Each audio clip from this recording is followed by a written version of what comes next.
I keep crying and crying and crying, and I ask myself, where is God? And I lost hope still. They came in and they knocked on the door and they just fast, out. So we went quickly out. My mother went back. She wanted to lock the door. So the Hungarian tells her, why do you want to lock the door? He said, you will never come back over here. And everybody was screaming, fast. And everybody was pushing to get into the train and get into the train. The train made such a noise, such a scary noise. The whole night, and it's dark, and everybody is, either crying or passed As out. kids, before the Holocaust. I want to ask you, Mom, about when you were growing up, your childhood. Looking back on it, do you think you had a happy childhood? Do you have happy memories about growing up? Yeah, I have happy memories of it, but I have very sad memories when the war started. I'm talking about before the war. I remember every year of my life. I was an apprentice for 3 years. I was working very hard, like a slave. A minimum of food and working a lot of hours. You grew up with her? I was an apprentice in her town, in Munkac. And I thought Jack was asking her. no, I'm helping, and she's gonna still talk about it. I know that. You're helping her describe her own growing up when you didn't grow up with her?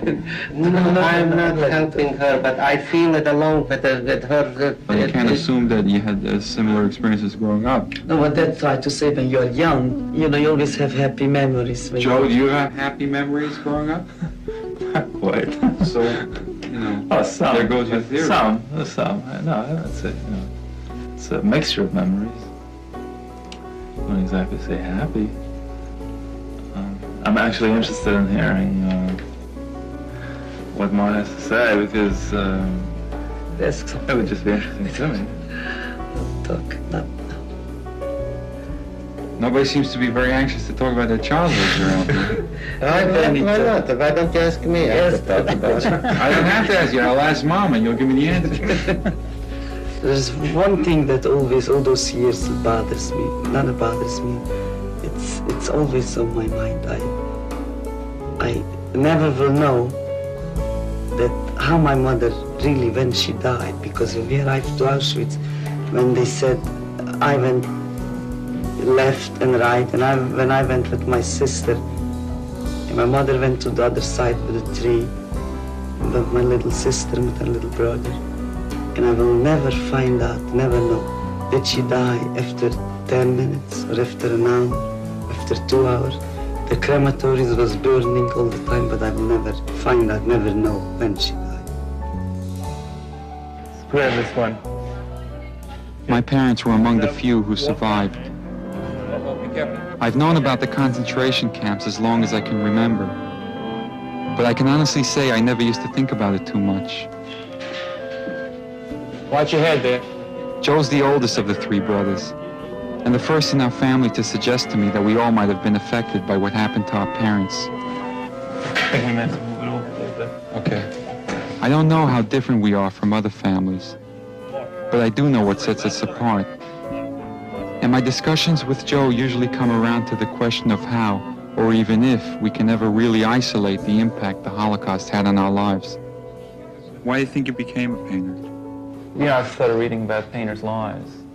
I got kind of intrigued by their difficulties and hardships, But you don't think that the struggle that you were attracted to had anything to do with the struggle that you felt your parents went through?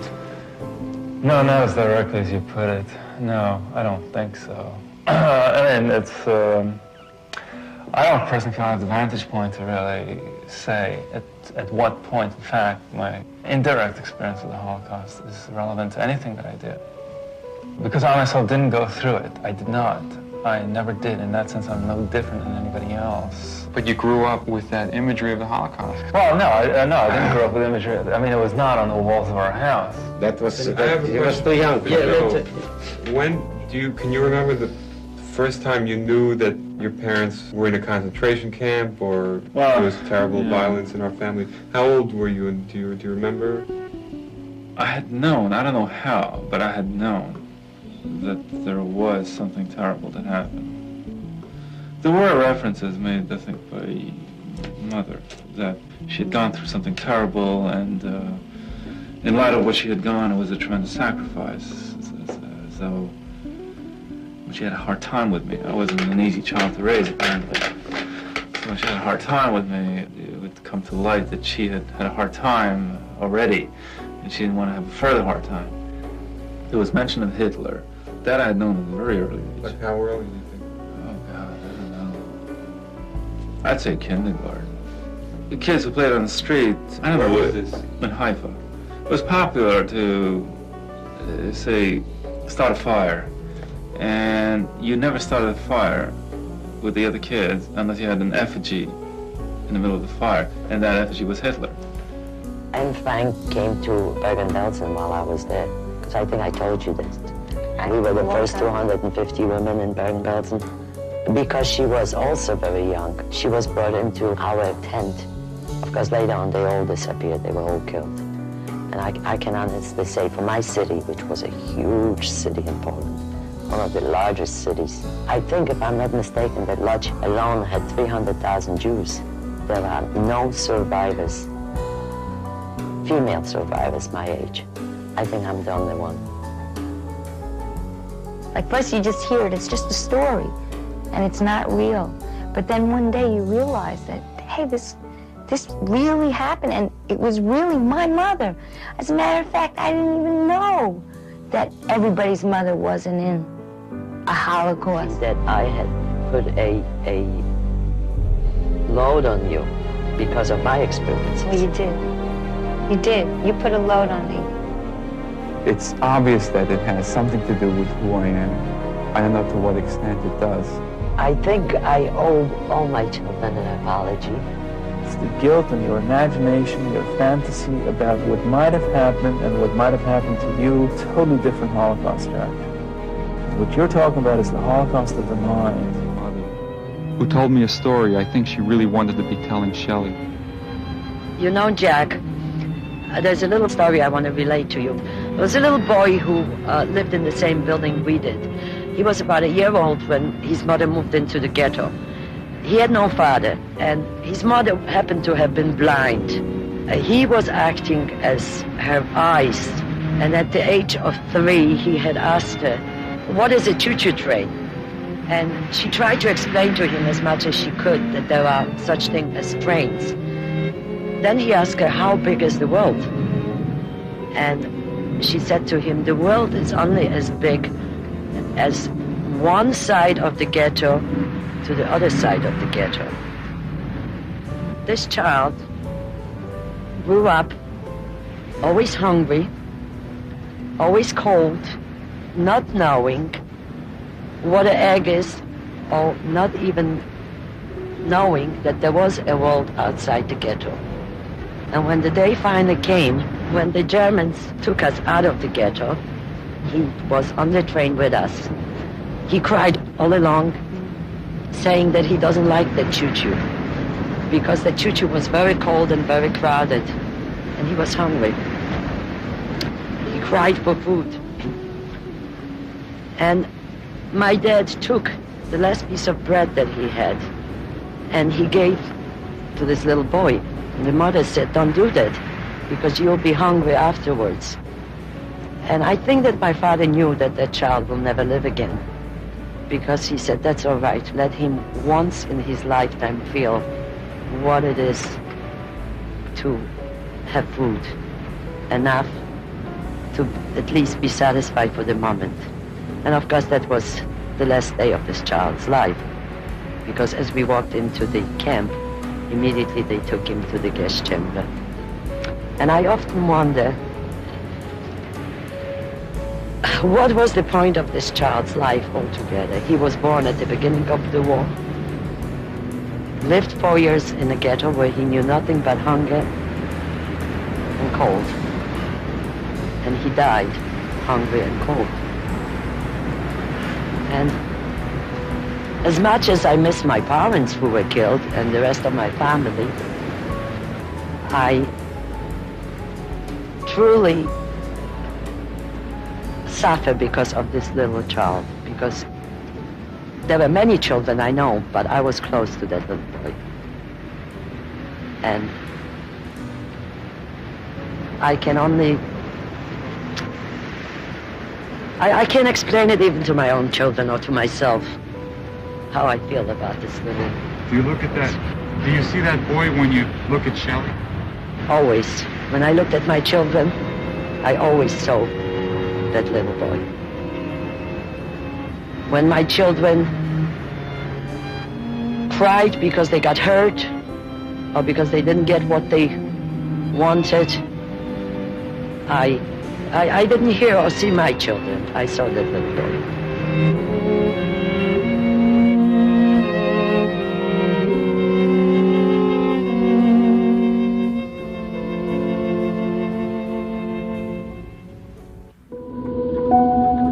When I was a child, he never made it scary for us. He was very careful not to create trauma. And as the years went by, he shared more of his story. I almost tried to run away from my past. The farther away you are, the less you have to be reminded of where you came from, and also from the trauma you carry. You have different experiences when you're a child of a survivor. My father shouted at night. He had terrible nightmares. I mean, you never actually get used to that, being awoken by somebody shouting. Her father's nightmares only ended when he died, and Marilyn Sinclair still lives with them. The survivors made Bathurst Manor their home. Sinclair grew up in this Toronto neighborhood, surrounded by Holocaust survivors. Like all the children here, she grew up with their ghosts, too. So I had friends whose parents had numbers on their arms. People who suffered from certain mental health issues and physical issues because of the camps, people who talked about the camps or carried a lot of trauma, but we didn't think anything of it. So this is a picture of my father in the DP camp in Germany in 1946. Trauma was normalized, and her father's would shape her too. Ernie Weiss survived the infamous Auschwitz concentration camp, but rarely spoke about it at home, focusing instead on building a brighter future. And this is your place. This is where you grew up. Yes, I love this house. Left unspoken too, she says, a tremendous pressure to be happy. We honored our parents by being happy. They wanted happy children. And when you're a kid, you know, you're not always happy. But if we were sad because a boy broke up with us or a girlfriend said something mean to us, we didn't feel that we could cry or show that same level of sadness because we needed to be really good children for our survivor parents. Weiss went on to become a prominent Holocaust educator. They told us the only way you're going to get out of here is through the chimneys. Sinclair became one too, to honor her father even more. But it was only recently, after he died, after years of hiding her own feelings to protect him, that she discovered he'd spent his whole life hiding his struggle with anxiety and depression. It was hard because we thought the happy family succeeded in making him happy. And when you found out that he had been struggling? Maybe we didn't do our job as well as we tried. It was a very tense household. My father had a lot of issues with anger. It was a difficult upbringing. Willie Handler's parents, Ella and Shifra Handler, also survived the Nazis. Most of their family didn't. Their world here, he says, was small, lonely, yet crowded by the war. My parents didn't have much of a social circle, so even they didn't see very many people. To some extent, it was like maybe the war never really ended, and that they were just still struggling to survive. Handler started to write his family story, only to find more haunted spaces. His father had lost his first family in the war, but had never mentioned his youngest daughter. Do you think he buried the fact that he had another child because it was too hard? Definitely. My father, for 1 month in Gross-Rosen concentration camp, was a Sonderkommando. And he was putting bodies into crematorium, and that include babies. You know, even for a few weeks, that would traumatize you. It is history now, but they live inside of me. And so I'm still here. My parents' experience, their trauma has been passed on to me. Handler says he used to struggle with his own anger and grew up finding safety in the shadows. I actually worked in the Ontario Public Service. One of my weaknesses was I didn't like to take a lot of credit for things. And I'm positive that it's passed down from my dad, who in the camps, one of the things that you didn't want to do was draw attention to yourself. You wanted to just blend in the masses. Being selected out was usually had negative implications. Hey! Hey, big guy! Handler says he can't rewrite history, but he's grateful for a hand in the present. You. One of the things that bothered me my whole life was not having any grandparents. Definitely with my grandkids. I cherish every moment with them, and I want them to have the full experience of having grandparents so they have memories that I didn't have. It's like monkeys.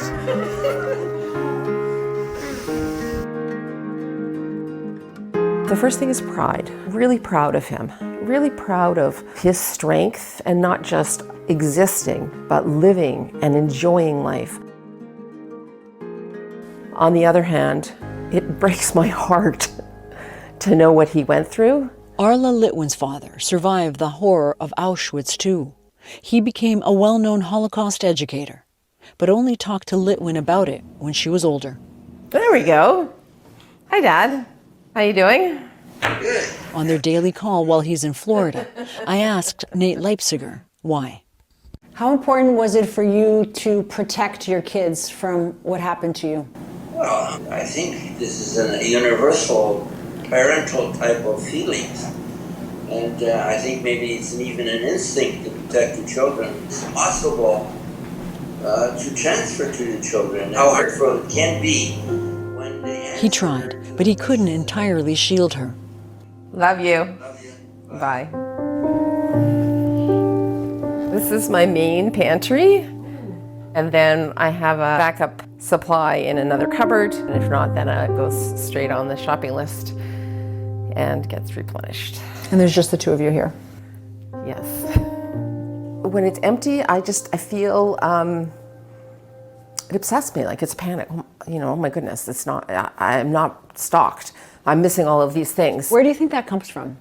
I think it comes from my father's experiences, understanding his experiences, just this feeling of insecurity, of impermanence. So Litwin also inherited a lurking fear that it could all happen again. When world events happen or when there's anti-Semitism, I go to a dark place really fast. I'll, you know, go from 0 to 100 where other people are going, oh, this isn't so great. I'm like, oh my God, like maybe we need to leave, maybe we need to go to Israel. You have actually thought about leaving, like having an exit plan? I mean, yes and no, it's not practical, but I always have a back, what if this happened? What would I do? What if this happened? What would I do? Litwin has found comfort in the company of other children of survivors. Oh, welcome. Hi, Dory. Things that I do or ways that I think I didn't really realize was connected to being a child of a survivor. They connect in a shared past and in lessons for the future too. It's important to me because it's important to my father. And I've learned from him how important mutual acceptance is. We need to teach the general public how important it is to allow people to join us in freedom in this country. Those closest to that kind of pain, it's their history too, even if they didn't live it. It's in my blood. It's in my blood. 101-year-old Esther Kozner celebrates Shabbat every week with her children, her grandchildren, and if they're around, her great-grandchildren. A psychologist who specializes in Holocaust-related trauma knows this subject on a deeper level, one that books could never teach. Both of her parents were survivors, making her a 2G, or second-generation survivor. Children of trauma survivors have an experiential knowledge of their parents' trauma, of experiences that they never actually lived through. She says passing on generational trauma is not just the retelling of Holocaust stories. Many times it's through experiences in daily life, through their parents' personalities. Being hypervigilant about all kinds of things all the time, a little suspicious, a little always scanning for danger, for what can go wrong, anticipating the worst outcome, perhaps, when some people wouldn't.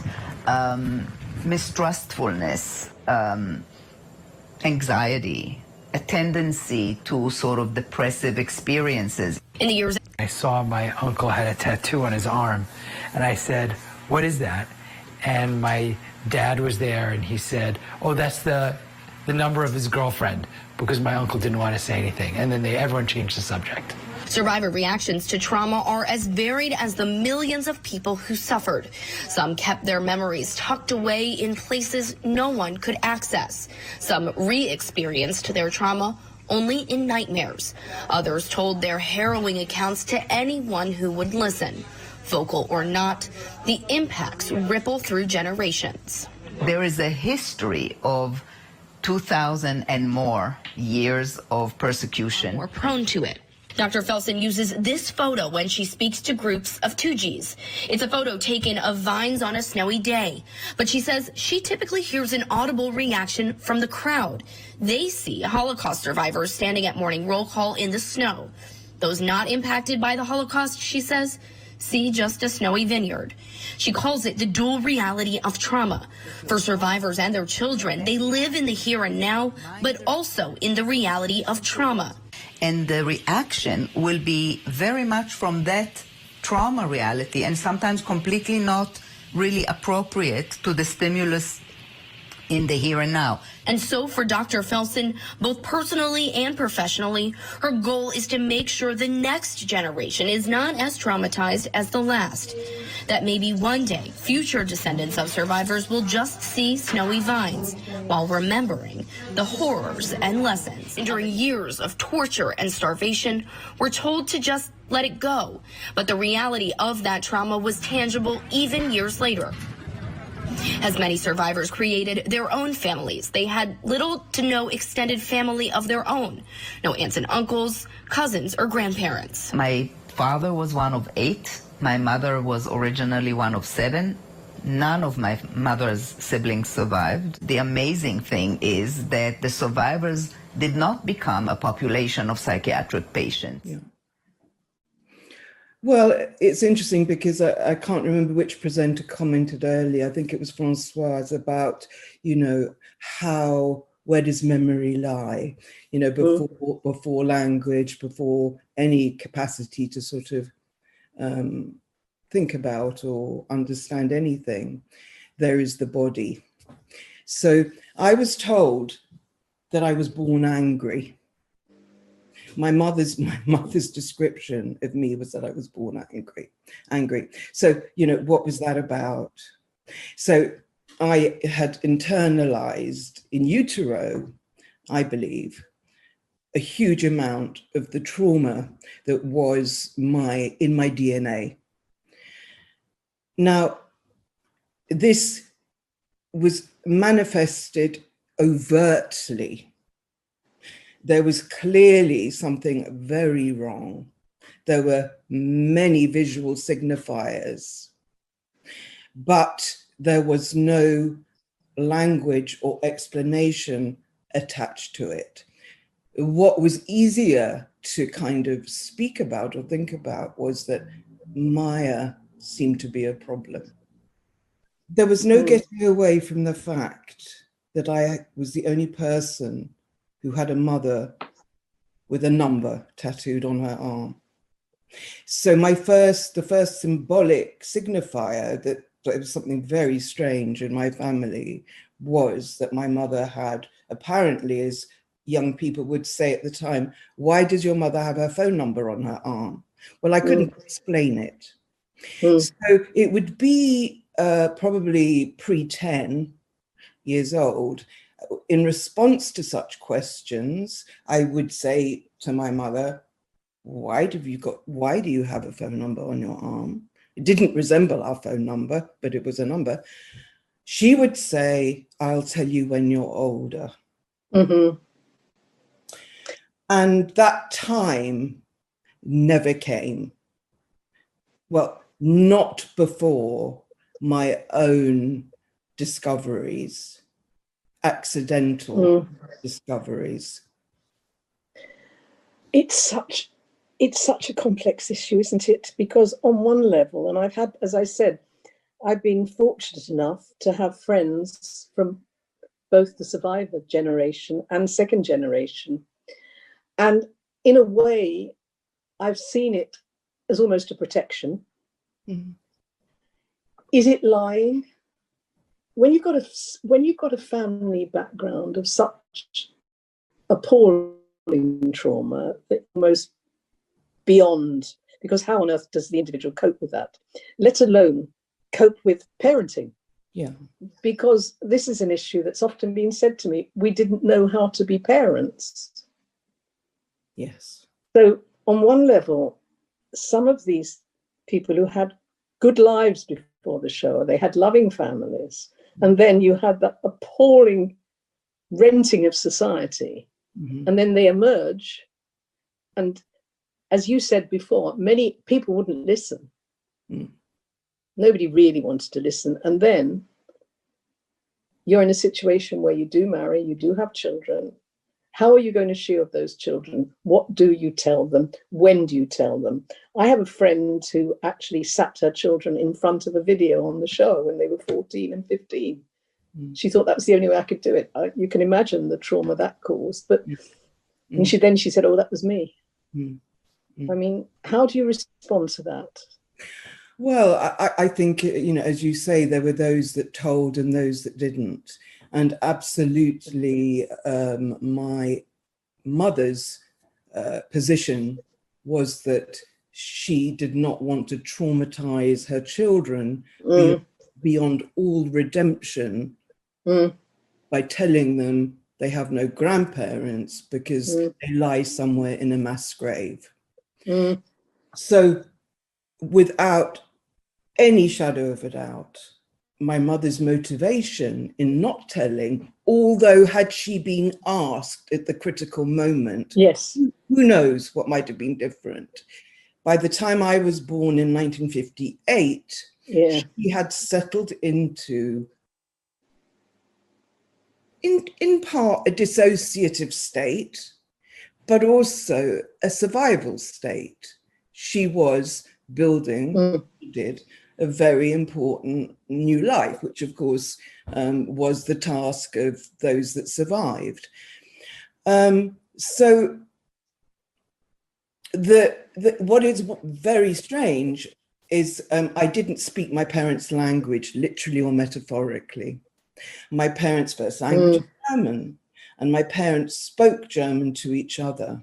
Now, of course, children are sponges for language. I didn't absorb it. And I have quite a good ear for language. I didn't absorb it. Only certain words. The second language was music, because they were professional musicians. So German, the culture of Germany, of music and culture, and Goethe and Schiller, and all of these wonderful things were ingrained, yet not part of my life. So I felt excluded from something that I didn't even know that I was being excluded from. So you're a double outsider in that way, aren't you? Absolutely, absolutely. You said something that really fascinated me, because I've heard this from other children of survivors, and I know there's research being done in certain parts of the world. Do you think this kind of trauma, you said it's almost, you're almost saying it's genetic? Absolutely. I mean, there cannot be, I mean, of course, epigenetically, great advances have been made. And I remember a few years ago when the research came out of Canada, I think originally, I felt such relief. Indeed, when the term transgenerational trauma appeared, I felt such relief, because there were no words to describe this phenomena. And one of the things that I sort of, I think, developed in my own thinking and practice and as an individual, was that I realized I was in a kind of impossible competition in relation to what does it mean to be alive? What does it mean to suffer? And the implications of the hierarchy of suffering. I have no right to suffer because, quite literally, as was often said, nobody was about to murder me, and I had food. Now, unfortunately, I needed more than that. And this is a dynamic, I think, that many survivors have great difficulty in reconciling in terms of the actually rather ordinary needs of their children. But you said there was love. Without doubt. Fierce love. But fierce love and fierce, and in a way, Maya, I see it almost as protection. Misplaced, perhaps, from everything you said, but how do we protect our children? We hide the truth from them.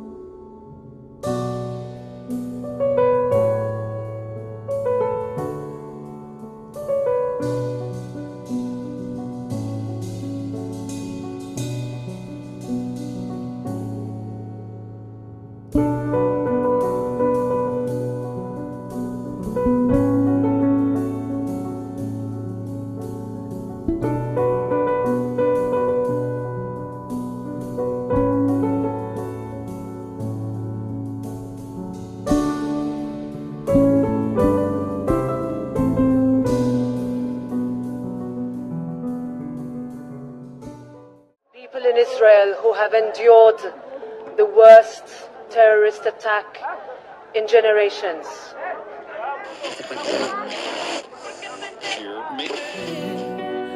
There must be a better way. Nikuambie, can't just sit in silence and pray. Can't close our eyes and hope for a better day. Yeah. Everybody's biased. Usiniondoke. There must be another way. Nikuambie. Wanna sleep all night and dream all day. Babies crying, mama's far away. Yeah. Leo, Leo, together we rise up. Leo, Leo, divided we fall. Why is everyone so quiet? Usini wache, you must have something to say. Nikuambie, the devil man try and take my soul away. Higher power gonna show me the way. Leo, Leo, it's so much hotter today than yesterday. I worry about tomorrow more than yesterday. So much harder to go the other way. I worry about the sorrow this will bring one day. Leo, Leo, from the ashes we rise up. Leo, Leo, say never again. Every single one's on trial. Usini lenge. Nobody gets away, not today. Can't close my eyes and make this go away. Wanna see tomorrow and still live today. Leo, Leo, I pray. Leo, Leo, yeah. Leo, Leo,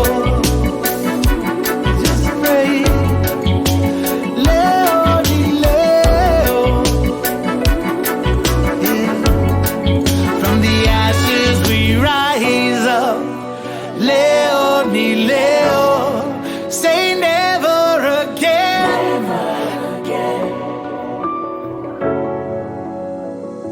Leonie, Leo, I pray. Leonie, Leo,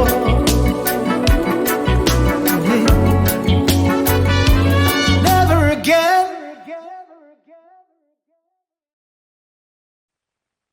The grandchildren still scorches my soul. When he died, I was 11 years old, too young to take care of him at the hospital. But at the exact same time of his death, without knowing it, I felt an intolerable, sharp pain, like a knife stabbing the heart. But still, Granddad left this world with a smile on his face, surrounded by his 2 kids and wife, loved and hugged by his 5 grandchildren. אני חושבת, אני מקווה שלא יש לכם זה, שהטראומה שאני עברתי, שאתם גם כן עוברים זה.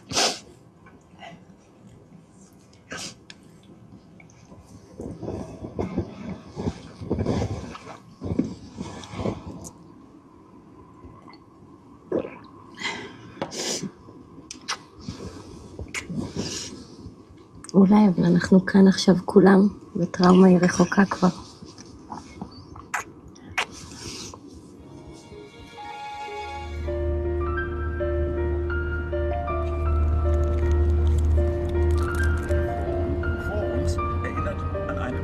Stell dir vor, ich war noch nie hier und wohne so viele Jahre.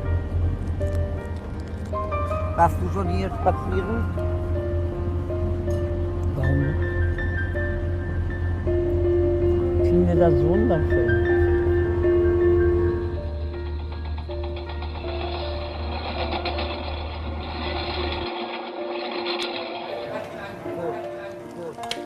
Ich esse nur irdisches Essen. Ich bin so geblieben, wie ich war. Alle sind ein bisschen modern geworden. Man isst alles. Ich nie.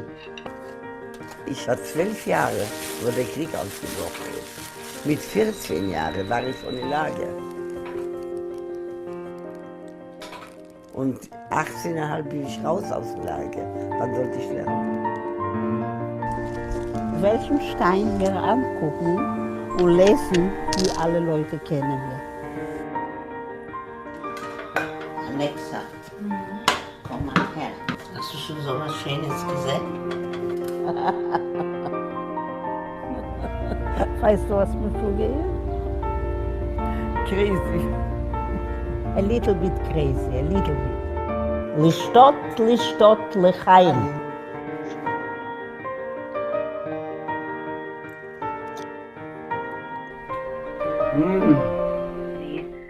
And it was really important for me, the idea that I always thought in school when we learned about the Holocaust, and in Germany you learn about it a lot, but it's of course the grandchildren of mostly perpetrators. And if you're a Jew in school, you're one of very few, most likely. And I always felt that if people could meet my grandmother, there would be, they could feel closer to history, to our version of history, you know, to the one of the survivors and their children. So I think partly I had this wish that people could, you know, meet them on a really, really human, basic level, and not through just what they went through, and not just through the horrible things that happened to them, but actually also through, you know, some lightness and beauty and laughter and, you know, really approachable, basically, to others. Yes. And also they were not that excited to participate in the beginning at all. They were very resistant to participating, not only because there's a basic issue of trust, especially when anything goes into the public, but also just they knew, or especially, you know, Bella knew that I would be asking really hard questions at some point. You know, there was a lot of cooking and lightness, but I also wanted to know what happened. And similar to Noah's experience, and I think to many grandchildren of survivors' experiences, you know, I think while our parents sort of knew to not ask, if, you know, for us, we needed to ask, and so it was really hard sometimes. But they also kind of sometimes coquettishly, I think, were like, why are people into this? Like, why, are we that interesting? And then they wanted to hear, like, yes, you're beautiful, you're interesting. And the area they lived in, it's a Berlin sort of, it's in the city, and people would recognize them all the time on the street, and in the supermarket. And I think definitely made them feel a little famous. I mean, they were kind of famous in their neighborhood. So yeah. So actually, that would be my next question is actually about the reaction of the second generation in your families to the idea of making the project and to the final product. Because in speaking about the second generation, I think, Alexa, you are absolutely right. Many second generation knew not to ask. Many of those who did ask knew what not to ask also. In my family, I was the youngest of three. My older sister and brother, my sister was born right after my parents arrived in Palestine, which was immediately after the war and into the War of Independence. And my brother shortly thereafter. And my father would say about them to people, I would hear him say, they didn't ask. They didn't want to cause us pain. The little one, she didn't care. She wanted to know, so there was but many of us had what is called the double wall. The parents didn't want to talk about it because they didn't want to transmit the atrocities and the stories. And the second generation didn't want to ask, as you said, but you asked, you went ahead and did this. How did your second generation respond to the idea? So my father, basically, I kind of mentioned it. My father said, I'm killing her and I should stop doing that. And why do I insist to dig in all the pains, and why, and why do I always put salt on his wounds? And it was like, it was against him and against my grandmother and against everyone. And by the time the film was almost done and I showed it to him, I was like, what about your grandfather? Your grandfather's story is not there. You should tell your grandfather's story as well. So there was like just basically a lot of challenging what I was doing. And it was pretty scary because I didn't know how she would respond as well. I was kind of hoping it's going to give her some healing, but there was no way I could know. It was the first film I ever made. The interesting thing was in the premiere, the first time he saw the full feature, the full film after it was finalized, he discovered for the first time. So my grandmother tells me, and it's something I always knew. I always asked my grandmother, and she was one of the survivors that always spoke. My grandfather didn't speak. My grandfather only said one sentence about the Holocaust, which was that after the Holocaust, he was like a bird that someone caught the end of his wings, and he could never feel as happy as he used to, and he could never feel as sad as he used to. And that was the only thing we knew about him. But my grandmother spoke a lot. And if I would have to guess, my father probably didn't want to hear it all. And I'm assuming that his sister, my aunt, was the only one that was willing to listen until I came. And I was always asking and always wanted to know. And so I always knew that my grandmother went had an abortion. She was in the ghetto and she got pregnant. And she said, I'm not going to give birth to a Jewish baby those days. And she and her first husband, it wasn't my grandfather, they escaped the ghetto, went to this monastery where she had an abortion, and she tells about it in the movie, how she was next to this Nazi officer lady that was giving birth, and he gave her diamonds, and she was there freaked out that no one will know she was Jewish.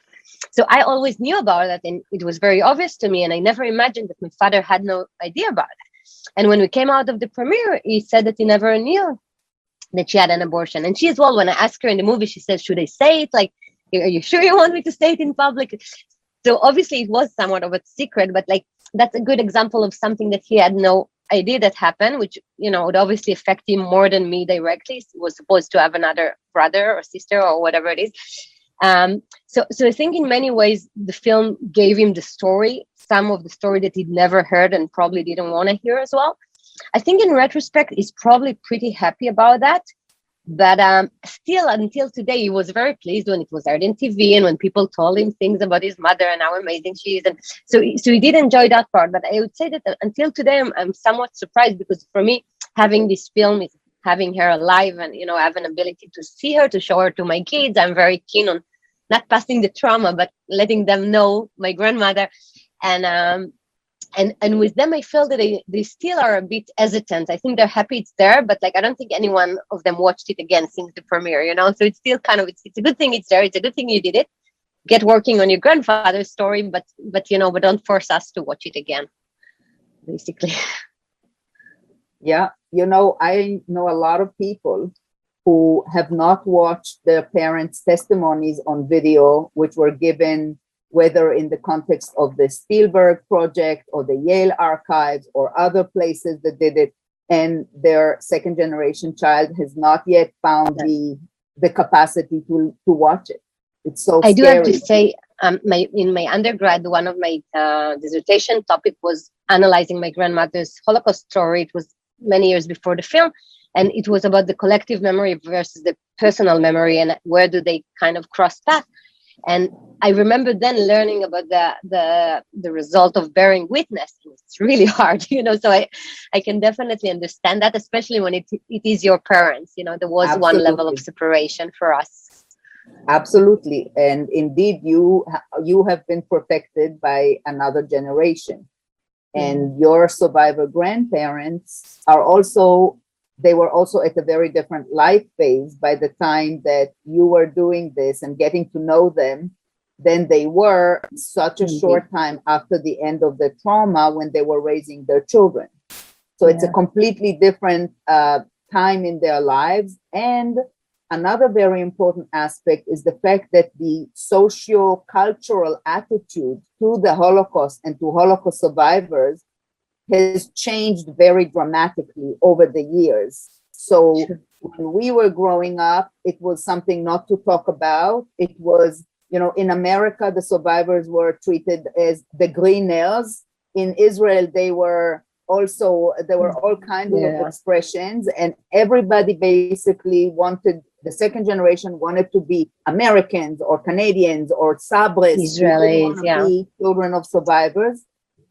And by the time you came around, I think the attitudes were very different, with a lot more respect and a lot more focus on the resilience and the heroism of the survivors than on the victim and humiliation and those aspects. Alexa, what was it like for your father, your Oma's son? Honestly, the way I remember it is I think he kept out of me making the film. Also, I think out of, honestly, respect for my studies. He sort of was like, okay, you're doing this with your grandmother. Bella's son didn't want to be in the film at all. And my parents aren't really in the film. There's just one big Shabbat dinner where everybody's there. But Bella's son just, you know, he wasn't sure what this was going to be. And I think he was a bit scared. And I think, you know, after the film came out, you know, growing up in Germany, Jewish after the Holocaust, it really couldn't be more different than in Israel, of course. And Jews have experienced literally so much erasure in Germany because they were literally erased. But also, when you grow up there as a second or third generation, you feel erasure a lot, all the time, about what's not there anymore. And I think, you know, I think my dad and a lot of people in our little community were happy that, you know, there was something new, Jewish, and something that, you know, was really inviting for people to feel joy about among Jews and non-Jews. And I think it was just, I think my dad was really proud of his mom and that we, you know, that this existed. It's different in Israel, where there's so many descendants of Holocaust survivors, and you know, it's just a really different thing. Absolutely. You know, I spent 4.5 years in Hamburg when I did my PhD, and I was working for the Israeli government there. And I totally can relate to this profound sense of erasure. I remember once walking towards the university, the first time I actually went to meet the professor I was going to work with. And all of a sudden, my eye caught this little sign at the kind of square And it was on the side, and it said, on this square, the Jews of Hamburg were collected before going to the transports to the concentration camp. And I still thinking about it, I get all sort of goosebumps, because it was so horrifying, to see this, the realities juxtaposed in this way. But you know, the question begs itself, right, from what you say. How do you understand Alma's decision to stay in Germany after the war? Yeah, I mean, that's a decision I wrestled with a lot in my life. I don't anymore, because I really understand it now. I think, you know, also seeing other things that happen in the world today and movement of people and refugees, I really have to say that, like, choice is a privilege. And, you know, my grandmother and the people that stayed, basically they were brought, most of them were actually Polish Jews that were brought to Berlin as displaced persons, and they were in these displaced person camps or people camps. And then from there, they got their visas to America or Canada, or they went to Palestine and Israel. And I think, you know, in the case of my grandmother, is in the case of a couple thousand others, it's like you lost your entire family, or if you have one surviving sibling or cousin, and unless you all can go together somewhere, it's more important to, you know, stick together.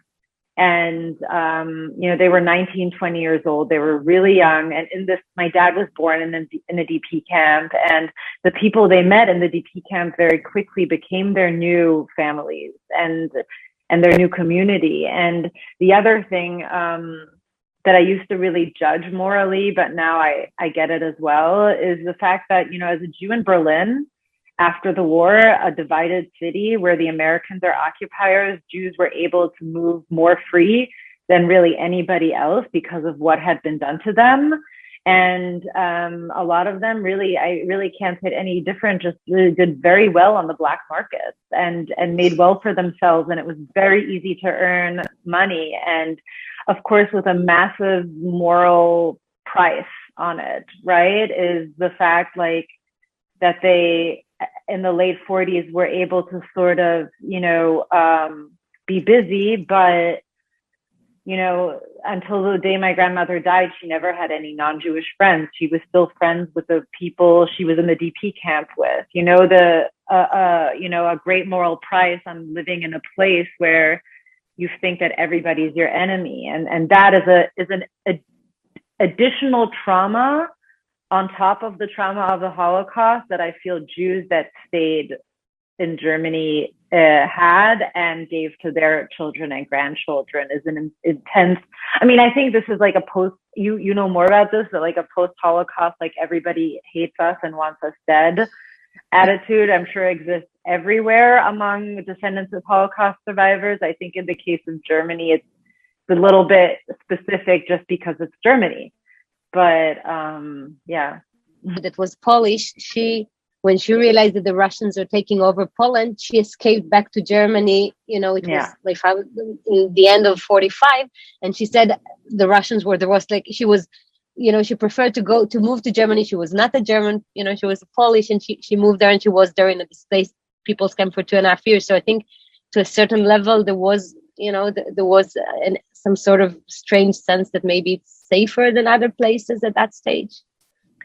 Yeah, I mean, my grandparents always vilified Polish people more than Germans. For them, it was the Poles, and we never went to Poland, and we never allowed to go to Poland. But and you know, and then it's like, do we go to Israel? But then there's a war in 48, and then it's like, do we want to endure another war? And they're scared. You know, it's just it was never a real choice. You know, it just sort of happened that way. You know, Alexa, what comes across very beautifully, I think, in the way that you speak about it, and I think, Noah, you and I communicated about it, and it also came across when you said, you know, when I became a parent, when I reached 40, certain things change. I think what also comes across from my clinical work, from my research with the different generations, is that for the third generation, there is a real sort of, also for the second, but for the third, definitely very much, a certain evolution and change in the way that you view a lot of things as you age. You know, it was also true for the second generation, but I find it even more so with the third, that you get a different perspective. Like you say, Alexa, I really struggled with it and now I understand it. I see it differently. And Noah, you said about a few things. When I reached 40 or now that I am a parent, I see it differently. I think that's also something that we see again in empirical studies, that people say that the meaning of the Holocaust and the understanding and the comprehension of it sort of matures with life, changes with life, especially for the third Ezra generation. mentioned my role in life, in a way, as a daughter of 2 Holocaust survivors. And that then led me to reaching into a wider research-based approach to other lineages that seem to carry residue from historical trauma. And I also am going to share with you some things that we are learning in the realm of science about measurable evidence-based studies showing that trauma actually modifies the expression of DNA. And that what we have long known as anecdotally, children, grandchildren, great-grandchildren of people who have endured war and genocide and other acts of violence, that residue seems to pervade subsequent generations. Scientists in the field of genetics, a new field actually called epigenetics, is starting to show that this is not something we're just imagining, that it's actually present and measurable. Then I'm going to touch on some of the impacts of memory studies and the ways that we memorialize the past that also relate to how not just personal inheritance of trauma, but the collective inheritance of trauma can be addressed in terms of culture, in terms of shared memory, and ultimately in the hope of healing and transforming some of those legacies into something more hopeful. And in order, we hope, not to continue to repeat a lot of the atrocities of the past. So to start with, a little bit about me. I grew up in upstate New York. Both of my parents, as I mentioned, were Holocaust survivors. My mother was in the Vilna ghetto, which you may be familiar with historically, and then she survived the war in hiding with her parents in the Polish countryside as a young teenager. My father, as you also heard, was imprisoned in the Buchenwald concentration camp at the age of 15. And the camp was liberated just after he turned 16 years old. My parents ended up meeting as refugees in Sweden, getting married in Israel, and then coming to America. And by the time I was born, on the very last day of the 50s, it was as though I were being born into the other life that my parents had created, their American selves, their reinvented selves. And yet I really did feel as though something had been transmitted to me in utero. And for a long time, people like me, children of Holocaust survivors, were told that we were being hysterical or too sensitive about feeling as though our emotional landscape, our psychological landscape was so impacted by something that didn't happen to us. But in fact, as I mentioned, we are starting to recognize that this is a real phenomenon. So I became a writer partly because I kept on wanting to ask questions. You've probably heard that writers are encouraged to write what they know. Well, in my case, I wanted to write what I wanted to know. So writing for me has always been an act of curiosity and inquiry and investigation. And this book, even though it comes after 3 novels and a poetry collection, in many ways really does feel like the book that contains all of the questions I've been asking all of my life. What is it that I carry that happened before I was born? How does that not differentiate me from others, but actually make me feel even more connected to others? When I was growing up, I often felt like I was markedly different from my peers. A lot of the Americans in my hometown had been there for generations. I was a first-generation American, as was my older sister and my younger brother. So we had something in common with each other, and our small kind of tribe, my parents' friends, a lot of them were also survivors of the Holocaust in Europe. But in the larger sense, I didn't feel like I was much like my peers. And so over time, I started to recognize that the more I looked into what I felt made me so unusual, that I felt so sensitive to, let's say, anxieties or preparing for catastrophe, or there were some friends of mine I know whose parents also survived going into exile from the Holocaust. They always kept a suitcase packed, just in case. Bothers me. I never will know that how my mother really, when she died. I've known about the concentration camps as long as I can remember. But I can honestly say I never used to think about it too much. At first you just hear it, it's just a story, and it's not real. But then one day you realize that, hey, this really happened, and it was really my mother. Yes, I love them. I love them both. My mother wasn't in a Holocaust. To the camp. Immediately they took him to the gas chamber. When my children cried because they got hurt or because they didn't get what they wanted, I didn't hear or see my children. I saw that they were guilty that I had put a load on you because of my experiences. Well, you did. You did. You put a load on me. It's obvious that it has something to do with who I am. I don't know to what extent it does. I think I owe all my children an apology. It's the guilt and your imagination, your fantasy about what might have happened and what might have happened to you. Totally different Holocaust, Jack. What you're talking about is the Holocaust of the mind.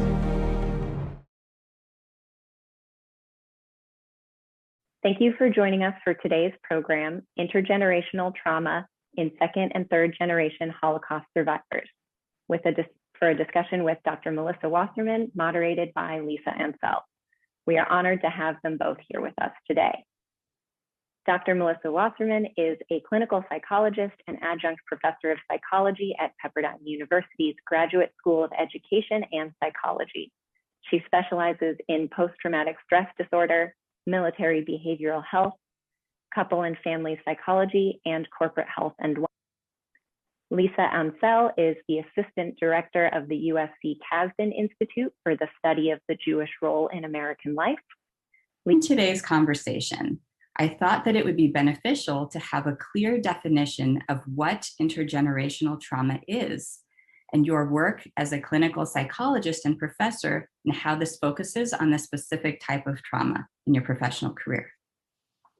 To define intergenerational trauma, there's a few terms that are fairly nuanced but similar in how they're talked about in research and in clinical work. And that includes intergenerational trauma, secondary traumatization, vicarious trauma, collective trauma, cultural trauma, historical trauma. And while some of these are fairly nuanced, the terms really address the broad idea that the adverse consequences of traumatic experiences are not limited to the individuals who are directly exposed to the traumas, or traumatic event.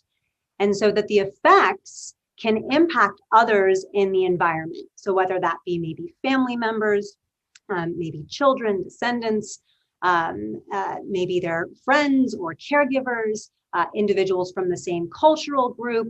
So this idea that the consequences and resiliencies, which we'll talk a little bit about, of trauma are not just limited to those who were directly exposed. And in fact, there has been a lot of recent research on this idea of indirectly experiencing a trauma can actually have very similar effects to those who have been directly exposed to the traumatic event. So again, all of those terms kind of broadly address that idea that we don't necessarily need direct exposure to a traumatic event, or even events to experience the challenges and consequences of that trauma. Indeed, and that would be a great point to segue into our next question. And that is, could you discuss briefly the theory of epigenetics and the idea of how one's environment can affect genetic expression within second and third generation Holocaust survivors? Sure. So in 2016, there was work that was conducted by Yehuda and colleagues. And the research on this is fairly a mixed bag, but that study in particular found that both Holocaust survivors and their offspring have methylation changes in the FKBP gene, and that gene has been identified as having a role in PTSD, in stress, in depression, and anxiety. And that stress-related gene has been associated with some of those difficulties, right? PTSD, depression, anxiety. And so researchers examined blood samples of 32 Holocaust survivors and 22 of their adult children. And so they compared it to a control group of the methylation of this specific gene. And so that study concluded and suggests that Holocaust trauma may shift the biology of descendants. And so the observations of that change in both parent and child, so the Holocaust survivor and their adult child, suggest that the children of traumatized parents are not maybe born with this sort of methylation change, the genetic change. And so they may inherit traits that might make them a little bit more susceptible, but also, again, speaking to that resiliency point, wanting to make space for both the potential vulnerabilities of those experiences and being a descendant of a survivor of genocide or a Holocaust survivor, but also wanting to make space. And in the conclusions of this study, they also talk about wanting to make space for the resilience. And so the post-traumatic growth, the strength-based pieces as well. And so oftentimes when we're talking about this idea of intergenerational trauma, we can hold space for the challenges and the consequences, but also holding space for possibly the post-traumatic growth and the resiliencies that might emerge out of that. That's a fascinating point. And to that note, I would ask you, how does intergenerational trauma affect familial relationships? And how can people dealing with intergenerational trauma, especially people who are raising or thinking about raising the next generation, be proactive about minimizing intergenerational trauma for their own children? And that's such a great question. And particularly the familial relationships piece is such a key part of the research and has been studied in not just Holocaust survivors, has been studied in a variety of different groups and populations and cultural groups that have experienced this historical intergenerational trauma that we've been talking about. And so that familial relationships piece is what prompted me in my experiences being the grandchild of a Holocaust survivor, prompted me to really want to focus on that variable in my research. And so I looked specifically at family factors. So I looked at family communication, I looked at family functioning, and how that relates to the expression of psychological symptoms in second and third generation Holocaust survivors. And so within my research, I found that descendants who reported less adaptive family communication or less adaptive emotional expression within their family actually endorsed higher levels of symptoms. And most specifically, symptoms of withdrawal and isolation. And so we also found similarly that descendants who were reporting less family cohesion, so feeling less cohesive within their family unit and lower family levels of family functioning, also reported significantly more symptoms related to anxiety and withdrawal and isolation. So what we want to take away from that is, so what can we do, to speak to your question, what can we do within the family unit, boosting and bolstering family resilience factors to promote family level resilience. And so when we talk about what is adaptive family functioning, healthy family functioning, when we're talking about those terms, we're speaking most directly to communicating emotions, maybe feeling heard by our family members when we're talking about, when we're expressing emotions. Oftentimes it can be useful to have a shared emotional language within the family, speaking about emotions freely in helpful and useful ways, right? Using non-blaming language, using things that we talk about in pop psychology, like I statements and validating and making sure we all feel heard.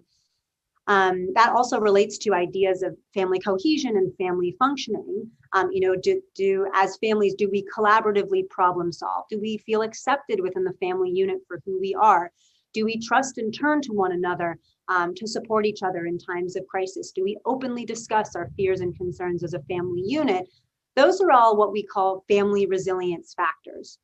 And so what the research, not just my research with Holocaust survivors, but family resiliency research with other populations as well, shows that family resilience factors are huge and key. So we really need family level interventions to boost those skills and factors, more as a kind of preventative prevention model. And that can be a really useful piece, boosting those resiliency factors: communication, emotional expression, family cohesion, family problem solving.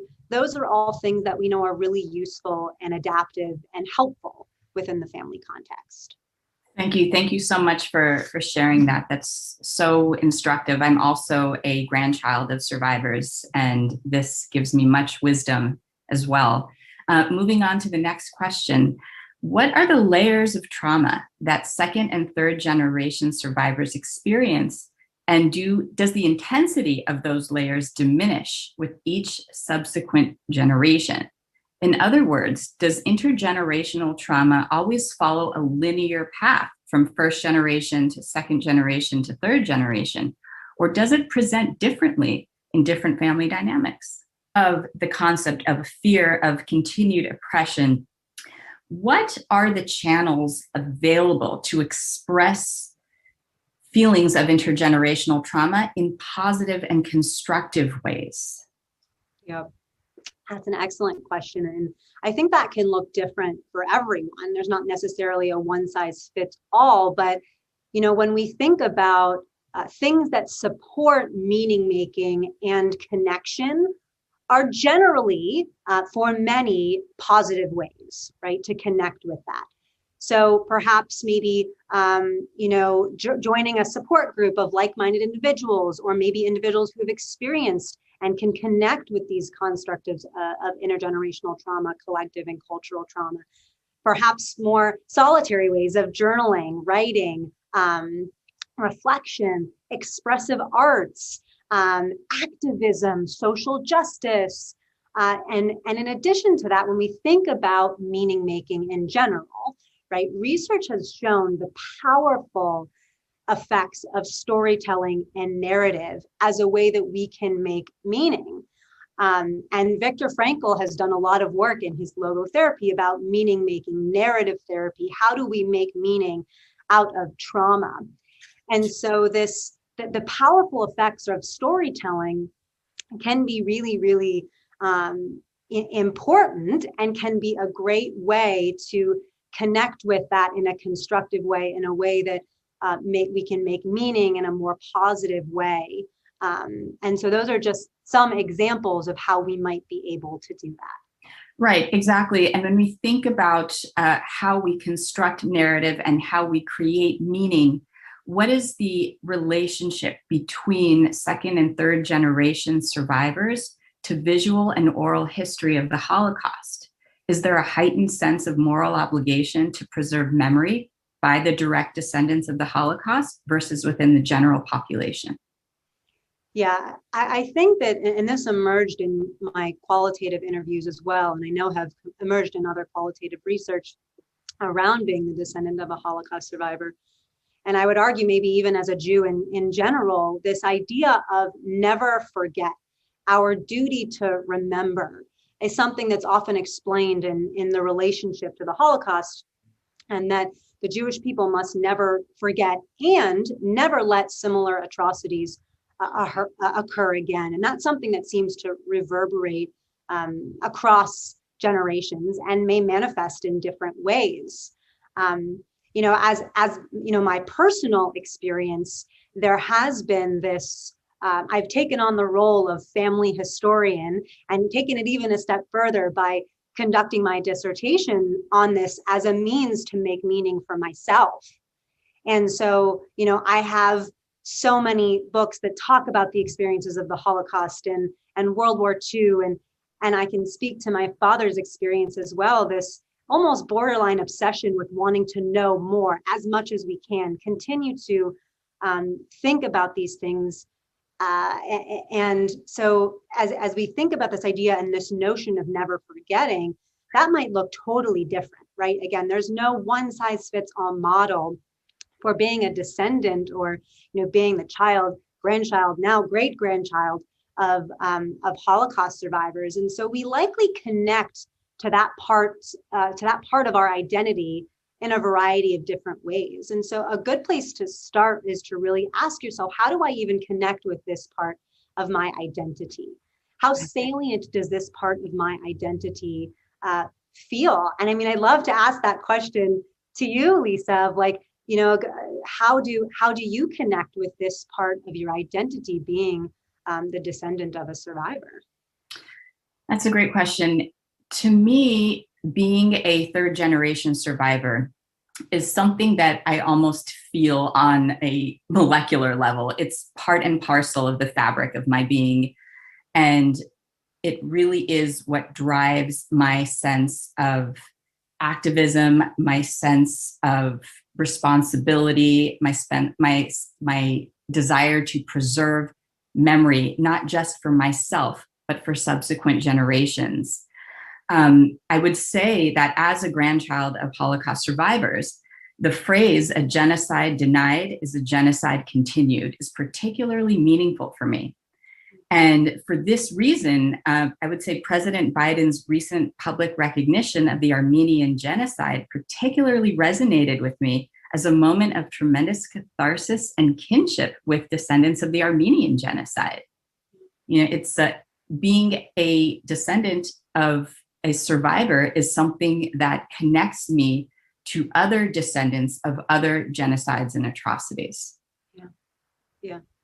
And I think that that's a way that we can make meaning, right? Those connections, that feeling of connectedness can be so important and can even relate to our desires, our intentions to engage in advocacy efforts, to engage in social justice efforts. And that's a way that we make meaning as well. And so, a salient aspect for meaning making for some may be, as a community member, as a group, feeling that sense of interconnectedness, with humanity, with other groups who may have experienced similar things. I think that feeling of resonating with that and having that statement be important to you and feel connected to you, I imagine that you're not alone in that feeling. Exactly. And at this point, I would probably mention a project that both you and I participated in recently, a documentary project called If You Heard What I Heard. And would you like to explain a little bit about this project? Sure. So as a part of this project, both Lisa and I were interviewed about our grandparents' experiences during the Holocaust. And so to speak to, again, that powerful component of storytelling and narrative, I'd love to ask you, Lisa, how you connected with it. But for me, it was extremely therapeutic and powerful to tell my grandmother's story. And to recount that felt so empowering, and to speak to all that she has been through, but to speak also to the resiliencies that she passed down to my father and to me and to my cousins is something that I deeply resonate with. And so I'd love to even ask you, Lisa, too, like, what was your experience to be able to tell and recount your grandmother's narrative? When I first embarked on this project, I was very apprehensive because my grandmother, who just passed several months ago, was very reserved about describing her experiences during the war. And so I would say as I grew older, when I started to approach her about her experience in the Holocaust, she started to open up to me very slowly, but it was definitely not a part of my childhood experience. We knew that she was a survivor. We knew that she was the sole survivor of her entire family. But as I grew older, I started to become much more inquisitive and I would say connected to my grandmother's past in a very powerful way. And giving this interview for me was an important opportunity to really reflect on the span of my grandmother's lifetime, from her early childhood before the war to her Holocaust years in Auschwitz, and after the war, subsequently her move to the United States. It was very empowering because it gave me a sense of how incredibly resilient she was to have lost her entire family at age 13 and to be faced with navigating an entire world by herself, and then ultimately moving to a different country, learning a new language, learning a new trade, all on her own with my grandfather. It's something that almost puts into perspective what we consider to be our challenges in our lifetime. Yeah, and that's something that, you mentioned that sometimes survivors may not have openly shared their experiences. And what we know from the research, and Daniele speaks of the conspiracy of silence with second generation survivors. First, the survivors themselves oftentimes didn't necessarily openly share their experiences with their children.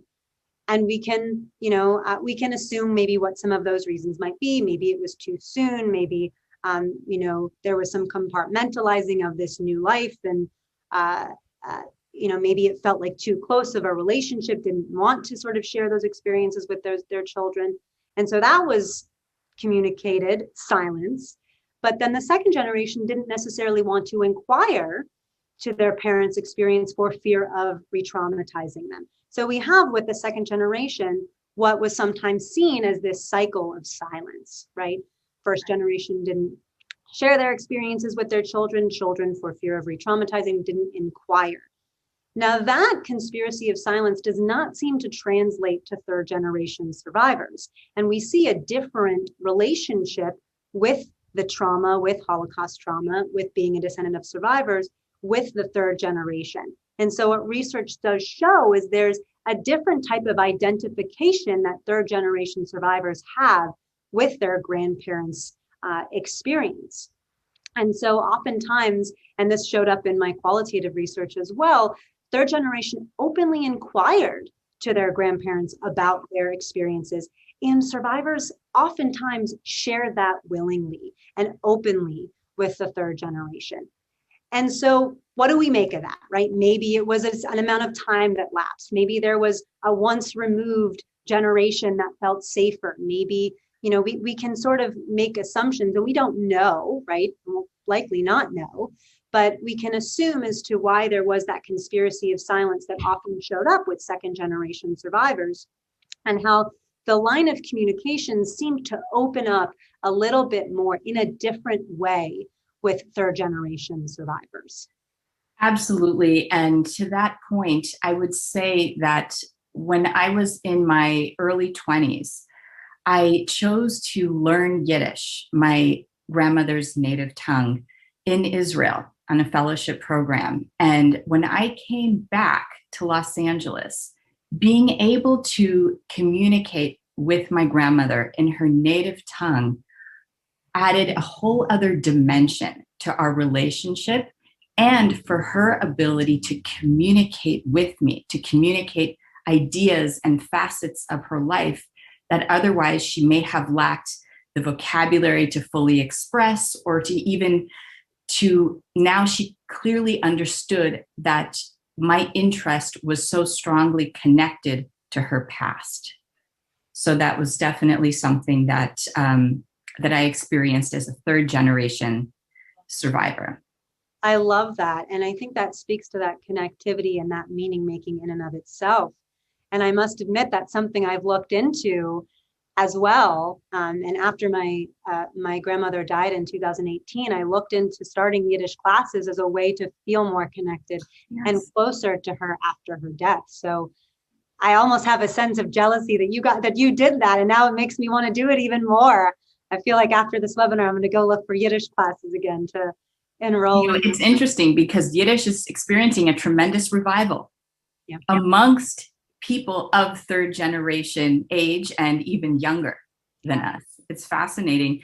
Moving on to the next question, what broader impacts can intergenerational trauma have on a community or a society? And how can the descendants of survivors preserve the legacy of the victims of the Holocaust without necessarily carrying forth the heavy emotional weight of previous generations? And is that even possible? It's an excellent question. And I want to speak to a little bit about this idea of emotional weight. And I would say sort of as a society, we kind of label and judge what emotional weight looks like. And the reality is it's not necessarily a bad, and I don't like using dichotomous terms like bad and good, but emotional weight isn't necessarily a bad or a negative thing, right? And it's a normal part of the human experience. We have experiences that carry emotional weight. We have experiences that bring about distress, that bring about discomfort. And so oftentimes when we're labeling things, as bad or emotional weight, while things might carry emotional weight, they may also simultaneously hold resilience and post-traumatic growth. So holding space for both of those things is oftentimes a good place to start, right? And as the descendant of a survivor, holding space for, the atrocities that were committed and holding space for the traumas that we're experiencing and experienced in the survival, but also holding space for the resilience and the post-traumatic growth and holding space for both of those things can often be empowering and a useful place to start. So as we talk about the broader impacts, and there has been research that has been done, not just in Holocaust families, but in other cultural groups around collective, cultural, communal trauma. And most recently, there's been a lot of research and burgeoning research around, re-traumatization, that events and or racial stress and trauma or discrimination and the impact that those things can have on collective and cultural trauma. I want to also speak to, a little bit about what my research displayed. And I spoke a little bit about it earlier with this withdrawal and isolation symptom that was correlated with family communication and family functioning. But what the qualitative data actually backed up was this deep sense of differentness or interpersonal alienation amongst both second and third generation survivors. So feeling different as a direct result of their parents' or grandparents' experience. So that feeling of differentness, navigating the world as different, was something that came up as significant in the project. But what also emerged, and to hold that space with, the emotional weight with resilience, there was also a deep feeling that they were resilient as a direct result, like you mentioned, as a direct result of their parents' or grandparents' experience. And one of the participants of the study mentioned that she refers to this as Holocaust strength.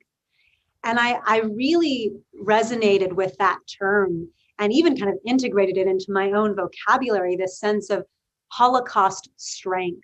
And in experiences of adversity, and this has been done actually with second generation and third generation survivors, subsequent research as well around feeling Holocaust strength, maybe not directly using that term, but this sense of resilience, this sense of self-efficacy. I can handle it because of my parent or grandparents' experience.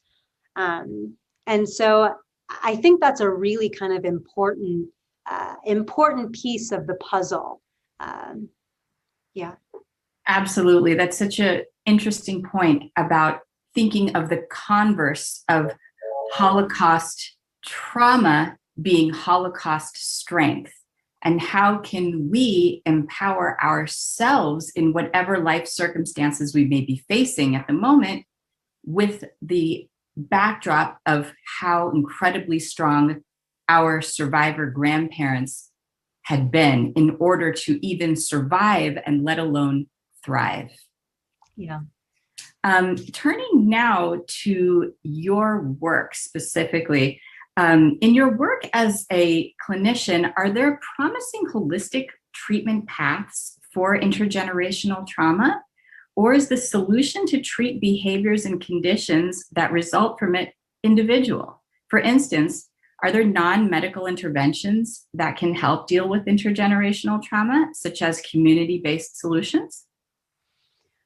So I think that's an important question. And with the recent addition to our diagnostic manual of the indirectly witnessing or indirectly experiencing a trauma is now included, and has been since the most recent edition of our diagnostic manual, as a part of post-traumatic stress disorder. So it used to be that if you would only be able to qualify for PTSD if you had directly experienced the traumatic event. And so this change was pretty formative and important and critical in the subsequent research around this idea of intergenerational trauma. How do we treat it? What does it look like in the therapy room? What might we do with it? And so there are trauma-based interventions that could be useful in treating the components of trauma that might emerge from intergenerational trauma, the specific symptoms that might emerge out of that.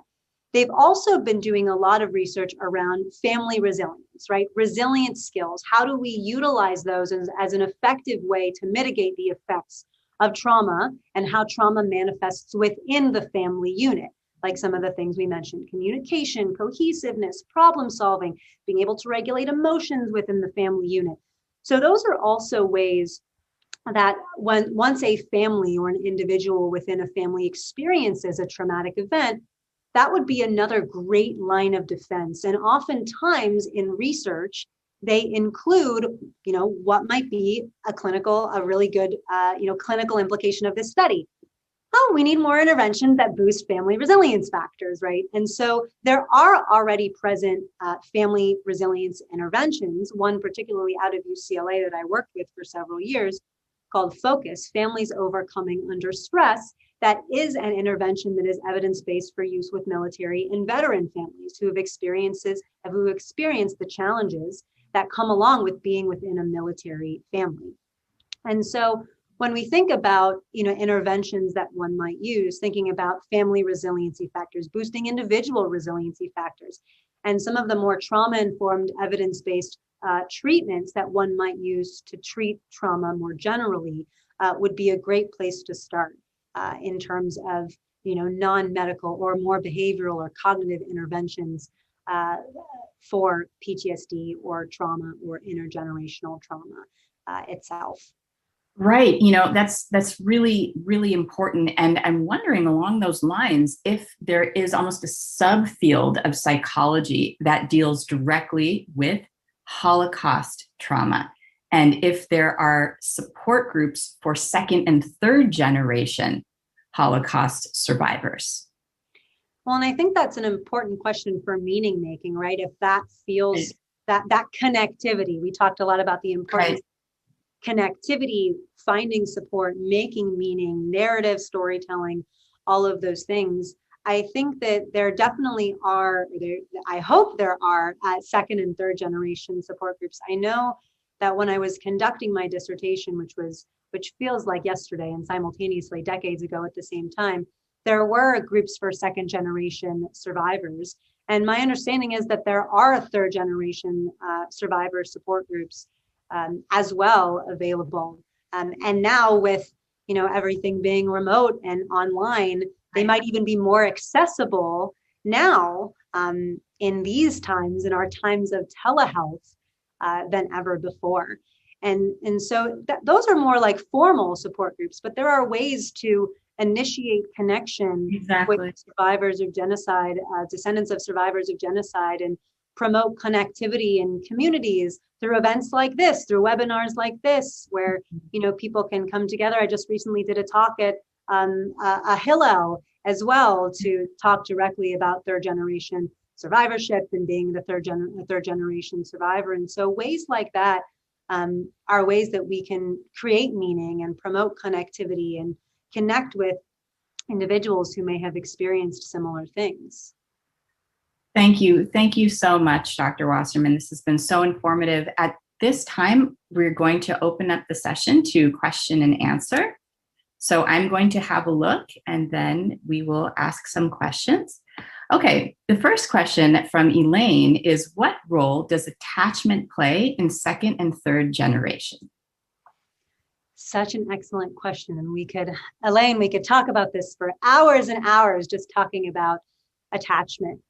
And so they have done some research, again, with the parent-child dyadic relationship, mostly with first generation and second generation survivors. And a lot of that research surrounding attachment relates to Daniele's research around the conspiracy of silence. How were survivors able to support their children in meaningful ways if they continued to feel traumatized by their own experience? How were they able to make space for their children's experience? And what we know about attachment, right? How that relates to, that connection, the child being able to turn to parent in times of need for emotional support. And so in thinking about the research that has already been done, there have definitely been shown to be some barriers to secure attachment in those relationships. Now, that doesn't necessarily mean that it was impossible to develop secure attachments, right, between the first and second generation. But in thinking about some of the barriers, right, particularly as we think about the context of right after, and I can speak to my grandparents' experience, they, were married and had my father while they were still in a displaced persons camp in Germany. So again, to think about context, to think about environment, right? And then when my father was 6 months old, coming to, America on the USS Wilson, I believe. And like you mentioned, Lisa, your grandparents' experience of building a life and all of those things, there were obvious ways that resilience was transferred on and that secure attachment was able to be transferred. But I think it's an important question and is very context dependent as well, and speaks to, what was how did the first generation, how did their symptoms manifest? How did their coping manifest? And to even speak to that coping piece, a lot of survivors after the war found these almost like survivor pods where they would get together and speak in Yiddish about their experiences during the war. And when my grandmother died, going through her photos, she had hundreds of photos where she would come together with other survivors.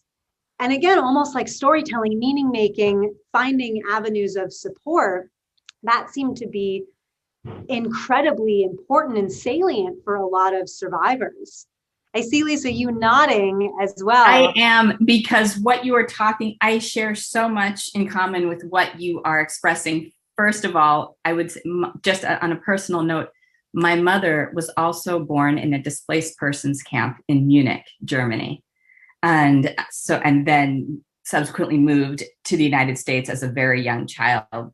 But also talking to your point about almost finding ways to connect with other survivors. I grew up with visiting my grandmother at Roxbury Park. And at Roxbury Park, there was a group of the Yiddish Redendikes who would get together, who would share stories of the old country. They became their own support group as the years went on, and they shared milestones together, building their own community of survivors. Yeah. I mean, and as we again speak to this idea of meaning making, post-traumatic growth, resilience, social support and finding avenues of support and connectivity has often been researched as a very important resilience factor, right? Connectivity, finding support. And for many survivors, not all, but for many, that connectivity, that finding a group of people that understood you to your core, and you were able to share stories and reminisce and connect, seemed to be something that was very important. And so we can learn from that, right? What can we learn from that as second, as third generation, now as fourth generation? Who knows, maybe fifth somewhere, but as we think about subsequent generations, learning from that and taking that as a mechanism of resilience and practicing it for meaning making. Absolutely. Moving on to our next question from Jennifer. How do you deal with families in which one generation has a stronger identification as a survivor than another generation? How do you deal with the conflict that this can create? An excellent question. And in speaking to that too, that's why I always like to ask, how salient does this feel to your identity? And knowing that there's not one size fits all, there's not one right answer. So in connecting with that, that's a very important question to ask. How do I connect with? And maybe that's a question for family. How do you connect with, right, as a family member? How do you connect with? How salient does this feel as part of your identity? And to speak to the question around conflict, if there's a stronger maybe connection between one family member and another, knowing that that's okay, right? There's not one right way, there's not a wrong way to sort of connect with parts of our identity. And so to use, some of those communication resilience factors to talk about that conflict, to validate and understand that we all have differences. And if this is a difference in how we identify, right, there's not one right or wrong way to connect with parts of our identity, including this part of our identity as well. And I imagine you're not alone in that. There are likely descendants out there or family members out there that might not find that to be a very salient part of their identity. Or maybe in some instances, it might feel more salient than other instances. And knowing that that's okay. There's not one right or wrong way to connect with parts of our identity. The next question from Shafira is, Dr. Wasserman, do you see patients? I do. Thank you for that question. I do. I have my private practice here located in Tarzana, and I do work with patients primarily who have experienced PTSD, trauma, intergenerational trauma, other types of traumas, and that's the bulk of my private practice here in Tarzana. Great to know. I'm going to make a note of that. Next question from Mark. What for you are the most accurate and illuminating films or books which explore the psychology of post-war Holocaust survival and intergenerational trauma? Oh, such a good question. I wish I was home. I would take out all of my books for you, Mark, and just send them all to you. And we're actually in the process of moving now, so they're already all boxed up. Maybe I'll just send them your way. I think there's a variety of different books. One particularly by Leon Uris, which is QB7, which is an emotional roller coaster. So oftentimes too, I'm going to put my psychologist hat on for like a quick second.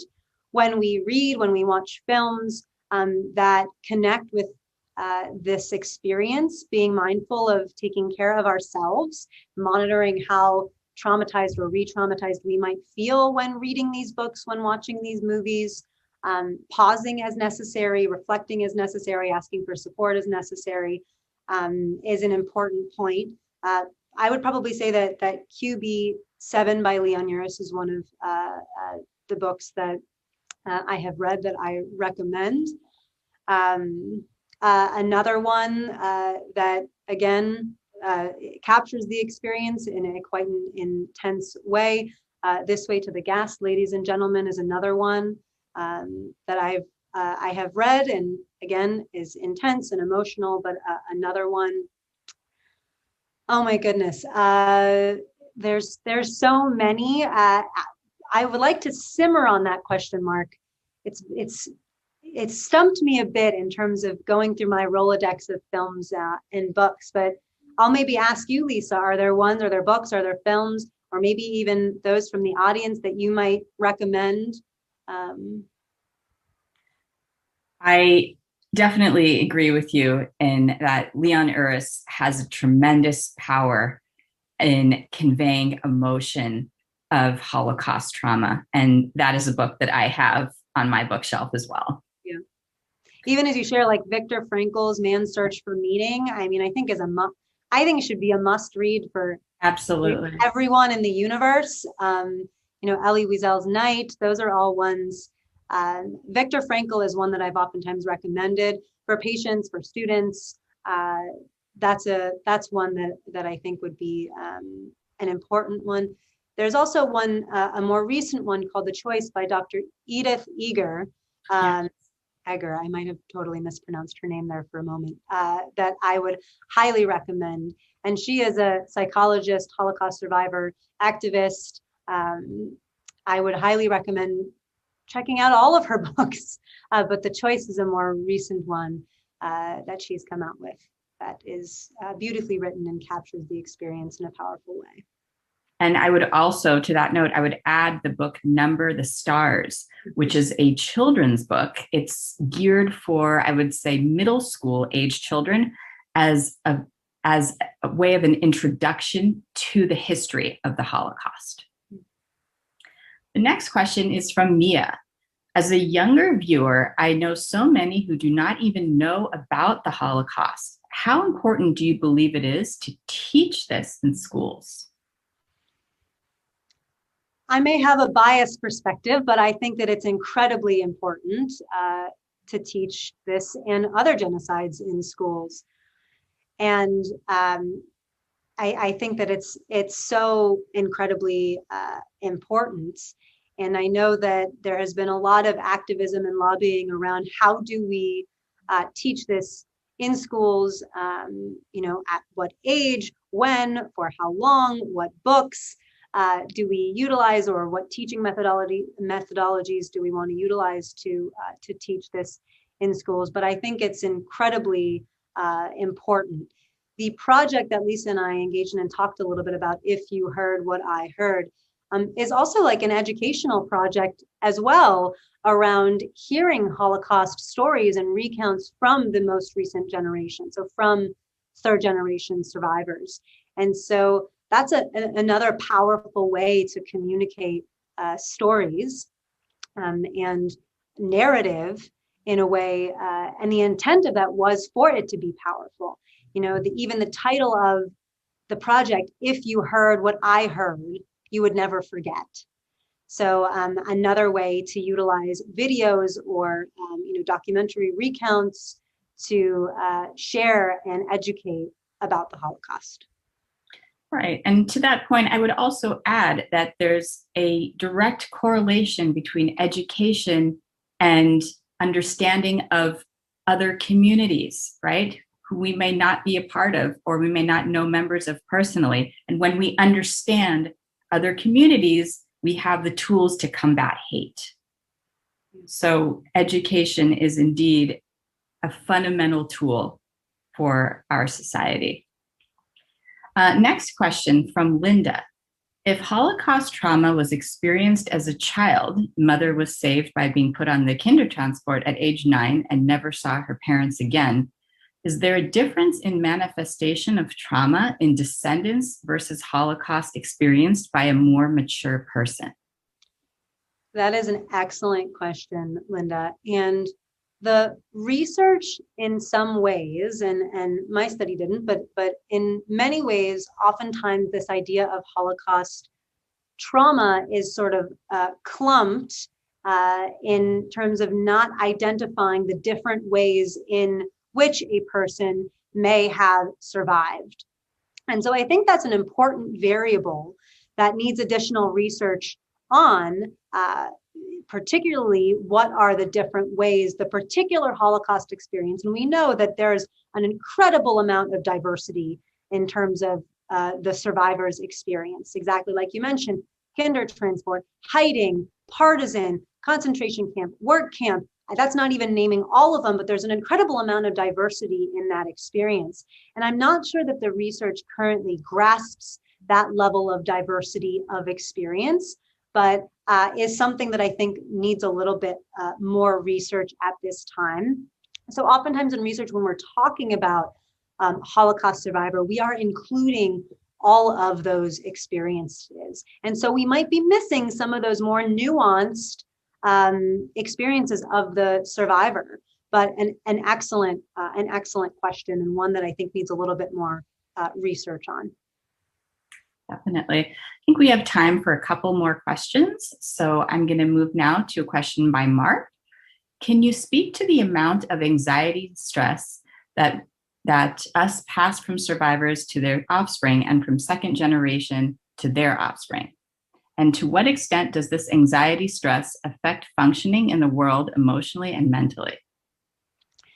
So particularly, studies have shown, and in my particular study, we looked more specifically at the relationship between family communication and psychological symptoms. But there has been research that has been done in second generation survivors around fear, mistrust of others, and anxiety being elevated or higher in descendants of survivors as compared to a control group. And so that anxiety and or mistrust or stress can manifest in different ways and look differently for different individuals.